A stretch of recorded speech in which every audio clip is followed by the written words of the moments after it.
श्री महाप्रज्ञ गुरवे नमः। ओम श्री महाप्रज्ञ गुरवे नमः।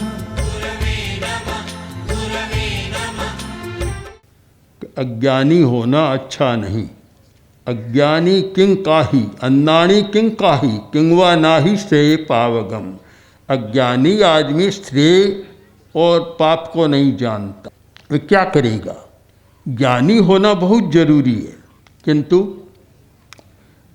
मेरी दृष्टि में जितना ज्ञान का मूल्य है उतना ही आचार का मूल्य है। ज्ञान शून्य आचार का मूल्य भी कम है और आचार शून्य ज्ञान का मूल्य भी कम है। आज हमारे सामने प्रश्न है कि आचार का विकास कैसे हो। दोनों सच्चाइयाँ है। एक और सच्चाई है आचार है प्रथमो धर्मे, आचार प्रथम धर्म है। और दूसरी सच्चाई यह है कि परमम नाणम तवोदया, पहले ज्ञान फिर आचार। अब ज्ञान और आचार इसके बारे में हमें सोचना है कि दोनों में सामंजस्य कैसे हो सकती। ज्ञान आचार शून्य न रहे और आचार ज्ञान शून्य न रहे। आज कुछ अलगाव सा हो गया। ज्ञान होने पर भी नैतिकता सदाचार कम लगता है, कम होता जा रहा है। जैसे ज्ञान बढ़ रहा है कम होता जा रहा है। तो इसका कारण हमें खोजना चाहिए। शिक्षा जगत के लोगों को, शिक्षाविदों को, शिक्षा शास्त्रियों को इस पर और अधिक ध्यान देना चाहिए कि ज्ञान का सार क्या है। हम विद्यालय में जाते हैं, पहले लिखा हुआ देखते हैं, विद्या ददाति विनयम, विद्या विनय देती है। आज तो ये लिखा हुआ तो है भित्ति पर जीवन पर यह कम मिलता है। ज्ञान का सार है आचार, यह भी लिखा हुआ मिलता है, पर जीवन में वह भी कम मिलता है। तो आखिर क्यों ऐसा हो रहा है कि ज्ञान और आचार दोनों अलग थलग पड़ रही हैं। दोनों के बीच में कोई ऐसी लक्ष्मण रेखा खींची गई है जिससे दोनों मिलते नहीं हैं। इस पर हमने चिंतन किया। आचार्य तुलसी ने मुझे कहा कि ये भेद रेखा कैसे समाप्त हो सकती है, इस पर हमें विचार करना चाहिए। हमने इस पर चिंतन किया तो चिंतन के बाद इस निष्कर्ष पर पहुँचे कि ज्ञान और आचार दोनों कभी मिल नहीं सकते। एक नई बात लगेगी आपको। ज्ञान नदी के दो किनारे हैं, दो तट हैं। एक किनारा ज्ञान है, दूसरा आचार है। क्या नदी के दो किनारे कभी मिलते हैं? कभी नहीं मिलते, दोनों अलग रहेंगे। और नदी का एक तटबंध अगर टूट जाए तो भी समस्या, दूसरा टूट जाए तो भी समस्या, दोनों टूट जाए तब तो बाढ़ की बात है। फिर न मिलते न एक दूसरे के बिना काम होता, दोनों किनारों की ज़रूरत है। तो अब एक आदमी को नदी के इस किनारे से उस किनारे जाना है, नहीं जा सकता। जब पानी भरा है, गंगा है, यमुना और पानी ब्रह्मपुत्र भरा हुआ है तो वहाँ जा नहीं सकता। तब आदमी ने एक उपाय खोजा और वह उपाय है पुल, सेतु। कि सेतु बना लो, इस किनारे से उस किनारे हम जा सकते। सेतु बनाया, बहुत समझदारी का काम है कि ऐसे आप नहीं जा सकते, न दोनों तटों को तोड़ सकते, किंतु सेतु के माध्यम से आप एक किनारे से दूसरे किनारे जा सकते हैं। ठीक यही बात कि ज्ञान और आचार दोनों को आप मिला नहीं सकते, पर एक सेतु बना ले, फिर आप ज्ञान से आचार तक जा सकते हैं और आचार से ज्ञान तक आ सकते हैं। वह सेतु है संस्कार, संस्कार का निर्माण। जब ज्ञान संस्कार बनता है तो फिर आचार बन जाता है। ज्ञान, संस्कार और आचार, संस्कार एक सेतु बन गया। सारी धर्म ग्रंथ, धर्म गुरु कहते हैं क्रोध मत करो, अहंकार मत करो, लोभ मत करो, भय मत करो, डरो मत, डराओ मत। अच्छी अच्छी बातें ग्रंथों में लिखी पड़ी है और विद्यालयों में बहुत अच्छी अच्छी बातें पढ़ाई जाती है। मैं ऐसा नहीं मानता कि विद्यालयों में अच्छी बातें नहीं पढ़ाई जाती। चरित्र की बहुत अच्छी बातें पढ़ाई जाती है, महापुरुषों की जीवनियाँ पढ़ाई जाती है, पर इसमें साथ में सच्चाई यह है कि पढ़ने मात्र से ज्ञान आचार में नहीं बदलता। ज्ञान आचार में संस्कार के माध्यम से बनेगा और संस्कार अभ्यास के द्वारा होगा। एक बार पढ़ा गुस्सा मत करो, इससे कुछ नहीं। आप अभ्यास करें, 1 दिन, 2 दिन, 10 दिन, 20 दिन अभ्यास करें और आपका अभ्यास पुष्ट हो जाएगा तो फिर गुस्सा मत करो, यह ज्ञान आपका आचार में बदल जाएगा, फिर आप गुस्सा नहीं करेंगे। अन्यथा तो प्रवचन में बहुत लोग सुनते हैं क्रोध मत करो और प्रवचन से उठते ही गुस्सा शुरू कर देते हैं। तैयार है? इसकी एक वैज्ञानिक प्रक्रिया को भी हम समझें। एक बार कोई बात पढ़ते हैं, उसका हमारे कॉन्शियस माइंड पर असर होता है। शिक्षक जानते हैं, चेतन मन, कॉन्शियस माइंड, उस पर एक असर होता है, किंतु वह असर ज़्यादा टिकता नहीं, परिवर्तन का वह कारण नहीं बनता। इस पर मस्तिष्क विज्ञानियों ने काफ़ी खोज की है और अच्छे निष्कर्ष सामने आए हैं कि परिवर्तन कब होता है कि जब जो बात हमारे कॉन्शियस माइंड पर आई वह बात अनकॉन्शियस माइंड तक चली जाए, अचेतन मन तक, तो परिवर्तन हो सकता है। क्यों? अचेतन मन है वही परिवर्तन का कारण बनता है और अचेतन मन के बारे में, अनकॉन्शियस माइंड के बारे में मस्तिष्क विज्ञानियों का यह है कि वह एक स्टोर हाउस है। मेमोरी, हैबिट्स, इमोशन, इन सब का वह स्टोर हाउस है। तो वहाँ जो बात जाती है वहाँ सारा परिवर्तन होता है। हमने सुनी बात को 2 मिनट में छोड़ दी, कभी परिवर्तन नहीं होता। जब तक संस्कार न बनाएं, और संस्कार तब बनेगा कि उस बात को अभ्यास के द्वारा भीतर तक ले जाएं। भारतीय विद्या के क्षेत्र में, शिक्षा के क्षेत्र में कुछ शब्द ऐसे रहे हैं।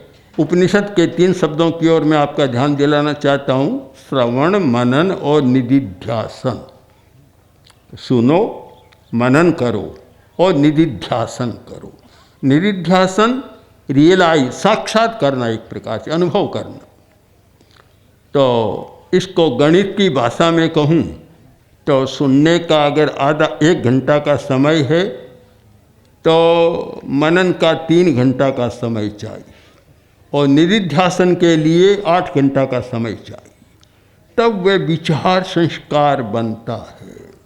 हम प्रक्रिया तो करते नहीं है, प्रक्रिया नहीं करते और परिवर्तन चाहते हैं। बिना किसी प्रक्रिया के परिवर्तन कैसे होगा? उपाय के बिना उपाय कैसे मिलेगा? ये कभी हो नहीं सकता। हम प्रक्रिया पर ध्यान दें। ऐसी कोई परिषद थी और गुरु और चेले आए थे दोनों। चेला गया गुरु के पास, बोला गुरुदेव आप कहते हैं कि धर्म करने वाला स्वर्ग में जाता है, तो इतने बड़े लोग बैठे हैं, इतनी बड़ी परिषद है, ये सब स्वर्ग में जाएंगे तो वहाँ भी भीड़ हो जाएगी, आबादी इतनी बढ़ जाएगी। जो आबादी की समस्या धरती पर है वह आबादी की समस्या तो स्वर्ग में भी हो जाएगी। मेरे मन में प्रश्न है, प्रश्न होना ठीक है, स्वाभाविक है। गुरु ने प्रश्न सुना और कहा देखो तुम्हारा प्रश्न ठीक है, पर इसका उत्तर मैं आज नहीं दूंगा, समय आने पर उत्तर दे दूंगा, 1-2 सप्ताह ठहरो। ठीक है, बात समाप्त। अब 2 सप्ताह का समय बीता, प्रातः काल का समय सूर्योदय का समय और एक आत्मचिंतन का समय, जो पवित्र समय होता है वह प्रातःकाल का समय, उस समय गुरु ने शिष्य को बुलाया, चेले को बुलाया, बुलाकर कहा कि तुम एक काम करो। क्या? कि कलाल के घर जाओ। तो सुन नहीं सका कि क्या मैं कोई गलत काम नहीं कर रहा है, कोई कान धोखा दे रहा है मुझे, कि गुरु कहते कलाल के घर जाओ। स्तब्ध रह गया। गुरुदेव क्षमा करें, क्या मैंने ठीक सुना है? कि आपने कहा कलाल के घर का? हाँ यही कहा है, ठीक सुना है तुमने, तुम्हारे कान ठीक काम कर रहे, गलत नहीं है, ठीक सुना है। तो गुरुदेव ये कैसे? तो बस आदेश का पालन करो। तो क्या करूं? तो एक घड़ा भरकर शराब ले आओ। अब तो और अचंभे में रह गया, अचंभा पर अचंभा। तो आज क्या हो गया?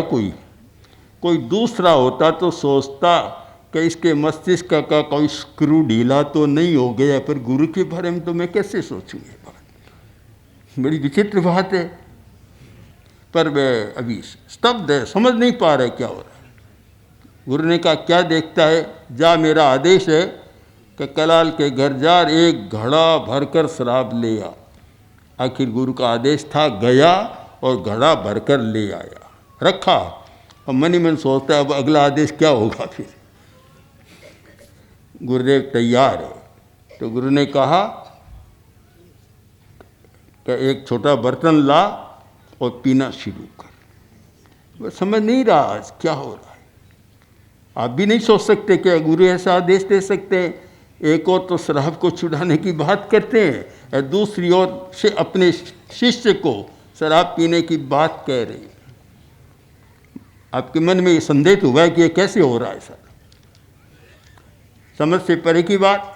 पर कभी कभी समझ से परे की बात का मर्म भी तब प्रकट होता है जब पूरी बात होती है। पूरा चित्र सामने नहीं होता तो अधूरी बात भी बड़ी समस्या पैदा कर देती है। मैंने एक बार जब गुरुदेव का चतुर्मास था लुधियाना, तो लुधियाना में मैं प्रवचन कर रहा था। 25 वर्ष हो गए ना, 25 वर्ष पहले की बात है। लुधियाना, हाँ ज़्यादा हो गए थोड़ा समय। उस समय प्रवचन कर रहा था। रात्रि को बड़ी परिषद थी, हजारों हजारों आदमियों की। और मैंने एक बात कह दी कि शराब पीने वाला आदमी मूर्ख नहीं है, समझदार आदमी। सारी सभा में सन्नाटा छा गया कि युवाचार्य महाप्रज्ञ कैसी बात कह रहे हैं कि शराब पीने वाला मूर्ख पागल नहीं है, वह समझदार आदमी है। शायद 1 मिनट सब मौन हो गए। मैं भी 2 मिनट मौन रहा। जब मैंने उसके मर्म को स्पष्ट किया तो बात स्पष्ट हो गई कि शराब पीने वाला इस सच्चाई को प्रकट कर रहा है कि जब आदमी तनाव में हो तो उस समय नशा उसको शांति देता है, किंतु वह 1-2 घंटा की शांति जीवन को बर्बाद कर देती है। तो समझदारी से खोजा।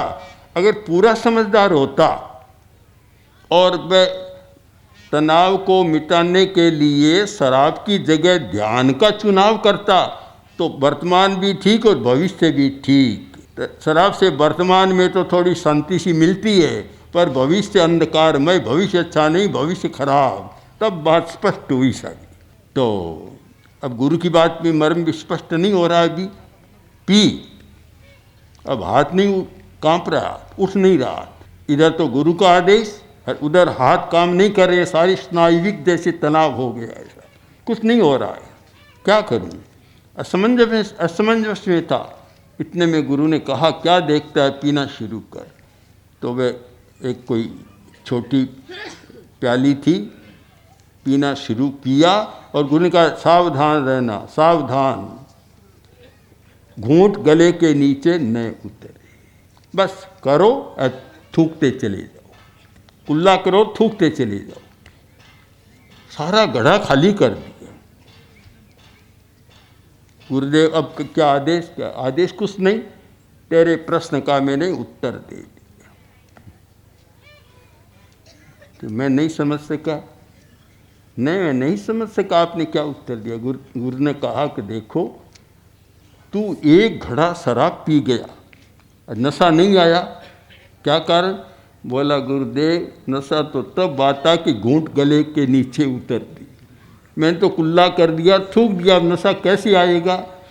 तो गुरु ने कहा, चिंता मत कर, स्वर्ग में भीड़ नहीं होगी, ये स्वर्ग धर्म को सुनने वाले भीतर जाता है, सुनते हैं, कुल्ला कर थूक देते हैं, गले के नीचे उतरता ही नहीं है, तुझे चिंता की जरूरत नहीं है। बहुत मर्म की बात है कि हम जो पढ़ते हैं, सुनते हैं, वह बात हमारा एक विचार आया, और वह विचार जब संस्कार बन जाए तब कोई परिवर्तन होता है। संस्कार अभ्यास के बिना नहीं बनता, यह ध्रुव सत्य है, अभ्यास के बिना नहीं बनता। हम महावीर वाणी को देखें, इधर गीता को देखें। जब अर्जुन ने श्री कृष्ण से पूछा कि मन इतना चंचल है, वायोरिव सुदुष्करम, हवा को मुट्ठी में नहीं पकड़ा जा सकता, ऐसे मन को नहीं पकड़ा जा सकता, इस समस्या को कैसे सुलझाएं? तब जो उत्तर दिया, इतना सुंदर उत्तर है, और यही उत्तर है जो जीवन विज्ञान के लिए आवश्यक है। अभ्यासेन च कौन्तेय वैराग्येन च गृह्यते। दो उपाय है, अभ्यास और वैराग्य। अब वैराग्य तो सब में नहीं होता, किसी किसी में हो जाता है, सब में होता नहीं है। ये तो बहुत प्रतिशत बहुत कम है। मैं भी देखता हूँ, मेरे साथ भी मेरे साथी 5-7 तैयार हुए थे, पर सब छोड़ गए, अकेला मैं रहा। सब में नहीं होता ये तो। वैराग्य तो बड़ा कठिन काम होता है। अभ्यास ये हर आदमी कर सकता है, और अभ्यास के द्वारा परिवर्तन हो सकता है। इस सच्चाई को अब शिक्षा शास्त्र में भी आनी समझ प्रविष्ट करनी चाहिए कि हम अभ्यास नहीं करा रहे, केवल पाठ पढ़ा रहे हैं। बौद्धिक बात के लिए तो इतना ही काफ़ी है कि बस पढ़ाया और समझ में आ गई बात। किंतु जो विज्ञान की बात है, अगर उसका प्रैक्टिकल नहीं होगा, अभ्यास नहीं होगा, तो कोई भी डॉक्टर मेडिकल साइंस की पुस्तक पढ़कर डॉक्टर नहीं बन सकेगा जब तक वह प्रैक्टिकल नहीं करेगा। कोई फिजिक्स का अध्येता, भौतिक विज्ञानी छात्र, वह केवल पुस्तक पढ़कर और नहीं बनेगा वैज्ञानिक। कितना उसे प्रैक्टिकल करना होता है, कितना अभ्यास करना होता है, तब वह कोई बनता है। तो ऐसे ही अध्यात्म की बात, चरित्र की बात केवल सुनकर हम उसको नहीं ला सकते, अभ्यास करना बहुत जरूरी होता है। और अब अभी वर्तमान में ऐसा लगता है कि वह अभ्यास की बात नहीं है। समस्या क्या है कि हमारा शिक्षा का दर्शन संतुलित नहीं लग रहा है। मुझे कभी कभी आश्चर्य होता है कि बड़े बड़े शिक्षा शास्त्री हैं, वे शिक्षा में और अनेक दृष्टियों से विचार करते हैं, किंतु बायोलॉजिकल एस्पेक्ट से बहुत कम देखते हैं।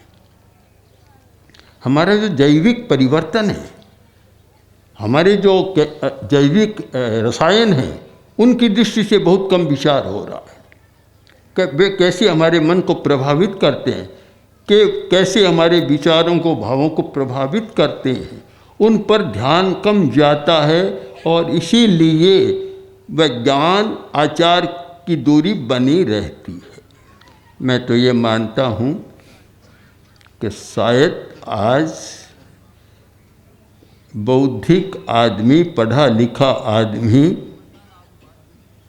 सबकी तो मैं नहीं कहता, पर काफ़ी खतरनाक बन रहा है दुनिया के। क्योंकि बड़े बड़े सारे घोटाले बौद्धिक ही करते हैं। बेचारे गांव के आदमी तो जानते ही नहीं घोटाला क्या होता है, करना जानते ही नहीं। ये पढ़े लिखे बौद्धिक लोग ही करते हैं, और इसलिए करते हैं कि उनका आचार का विकास नहीं है।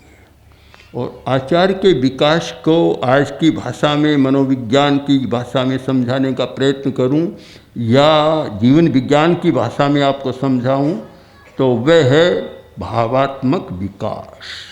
बौद्धिक विकास के साथ भावात्मक विकास अवश्य होना चाहिए।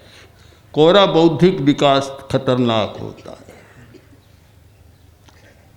उसके साथ भावात्मक विकास को मैं इस भाषा में देखता हूँ कि जैसे बिजली का तार है और ऊपर खोल है तब तो ठीक है, खुला तार है, लगा करंट लगा समस्या पैदा कर देता है। खोल चाहिए, बुद्धि पर भी एक खोल की ज़रूरत है और वह है भावात्मक विकास, इमोशनल डेवलपमेंट। कोरा इंटेलेक्ट विकास भी आवश्यक नहीं, उसके साथ इमोशनल डेवलपमेंट होना चाहिए, हमारा भावात्मक विकास होना चाहिए जिससे बुद्धि ठीक काम करे। आज उसकी कमी है। जीवन विज्ञान में हमने जो ध्यान दिया वह यह है कि यदि शिक्षा को संतुलित बनाना है और संतुलित व्यक्तित्व का विकास करना है तो उसके लिए बौद्धिकता और भावात्मकता दोनों का संतुलन जरूरी है। केवल पढ़ा, ज्ञान बहुत हो गया, किंतु आचार में परिवर्तन नहीं आया। ये एक बड़ा प्रश्न है आज भी। आचार में परिवर्तन तब आता है जब देखते हैं कि पढ़ाई के साथ व्यवहार बदल रहा है। बौद्धिकता, आचार और व्यवहार, समाज का संबंध व्यवहार के साथ है। व्यवहार देखते हैं, मेरे सामने कुछ लोग बैठे हैं, उनमें एक व्यक्ति है पांडे जी जो झारखंड के हैं। ये पहले उस सर्विस में थे जो भारत सरकार का स्टील प्लांट है, वहाँ विद्यालय चलते हैं, वहाँ सेवा में थे। ये जब जीवन विज्ञान के संपर्क में आए और वहाँ इन्होंने कार्य शुरू किया तो फिर 2 विद्यालयों में जीवन विज्ञान का काम चला। जैसा बता रहे हैं, शायद 50 कितने विद्यालय हैं स्टील प्लांट के उसके, तो 2 में चला और उन बच्चों में काफ़ी परिवर्तन आया। वे बच्चे माता पिता की चिकित्सा भी करने लग गए कि पिताजी आपको जो तनाव है आप कायोत्सर्ग करें, आप कायोत्सर्ग करें ठीक हो जाएंगे। कायोत्सर्ग कराया और स्वस्थ हो गए। आपको यह करें वह करें, प्रयोग कराए, बड़ा परिवर्तन एक चर्चित हो गया। आखिर दूसरे विद्यालयों के अभिभावकों ने देखा कि ये बहुत परिवर्तन हो रहा है, तो हाँ ये खड़े हैं, कर लो इधर, तो उन्होंने देखा और फिर मांग बढ़ी। तो जहाँ तक मुझे ज्ञात हुआ कि वहाँ के लगभग विद्यालयों में अपने आप जीवन विज्ञान चालू हो। कहने की आवश्यकता नहीं, व्यवहार का परिवर्तन अपने आप प्रेरक बनता है। तो एक व्यापक स्तर पर बिहार, झारखंड आदि अनेक प्रांतों में, उड़ीसा, महाराष्ट्र में, गुजरात, सब ये जो प्रयोग हो रहा है, तो मैं चाहता हूँ कि अब शिक्षा को भी नए सिरे से देखना चाहिए। जो एक रूढ़ी बन गया, ढर्रा सा चल रहा है, उसमें परिवर्तन होना चाहिए कि अगर हम समाज को अच्छा बनाना चाहते हैं, स्वस्थ बनाना चाहते हैं, अर्थव्यवस्था को भी स्वस्थ बनाना चाहते हैं, तो भावात्मक विकास के बिना, इमोशन को नियत किए बिना, कंट्रोल किए बिना ऐसा संभव नहीं है। इसलिए आज शिक्षा के विषय में हमारा नया चिंतन शुरू होना चाहिए। ओम ओम श्री महाप्रज्ञ गुरवे नमः।